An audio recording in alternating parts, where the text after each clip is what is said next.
Rickshaw తొక్కుతూనే degree చేస్తూ లా చేస్తూ రాజకీయాల్లోకి వచ్చి కమ్యూనిస్ట్ గా ఉంటూ ట్రేడ్ యూనియన్ గా ఉంటూ గ్రేట్ సార్. ఓకే. అయితే అది ఆనాడు రిక్షా తొక్కే నాటికి ఆ పరిస్థితి లేదు. ఇప్పుడు మీరు అడిగినట్టు జీవన ఆధారం కోసమే ఆ రిక్షా నడుపుతూ చదువు కొనసాగించిన. నాకు మాట చెప్పారు కేసీఆర్ గారు 2012. రూప్ సింగ్ ఏం చేస్తో తెలియదు, 2 రోజులు ఒక్క ఆటో పయ్య రోడ్ ఎక్కొద్దు అన్నాడు. అప్పటికే హైదరాబాద్లో అనేక రంగాల ఆటోల్లో అనేక సంఘాలు ఉన్నాయి. ఏఐటీసీ, సిఐటియు, ఐఎఫ్టియు, ఐఎన్టీసీ, ఇతర అనేక సంఘాలు ఉన్నాయి.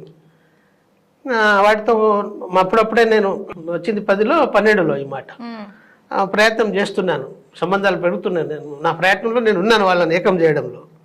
కానీ చేస్తూ తెలియదు 2 రోజులు పయ్య ఎక్కొద్దు అంటే నేను 3 రోజులు సీరియస్గా వర్కౌట్ చేసి వాళ్ళందరినీ తీసుకొచ్చి తెలంగాణ భవన్కు తీసుకొచ్చేసి పిలిపించా. భవన్లో నేనే ప్రెస్ మీట్ పెట్టి పిలిపించా. తెలంగాణ రాష్ట్ర సాధన కోసం ఆటో కార్మికులు 2 రోజులు బంద్ పాటించాలి, 2 రోజులు ఒక్క ఆటో పయ్య కూడా రోడ్ ఎక్కకూడదు.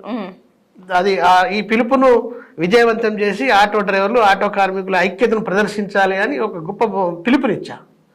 అసలు అప్పటికి రాష్ట్ర వ్యాప్తంగా పూర్తిస్థాయి సంఘం లేదు, అన్ని జిల్లాలతో కనెక్టివిటీ లేదు. అయినా మొత్తం తెలంగాణలో 2 రోజులు ఒక్క ఆటో కూడా రోడ్ ఎక్కలేదు. అన్నోడు మనకు టీ న్యూస్ కూడా లేదు, రాజ్ న్యూస్ మనం అద్దెకు తీసుకొని నడిపించుకుంటున్నాం TRS party. Hi, this is Swathi. Like చేయండి, షేర్ చేయండి, కమెంట్ చేయండి అండ్ సబ్స్క్రైబ్ చేయండి GRTV. Hi, this is Monica. Please like, share and subscribe GRTV.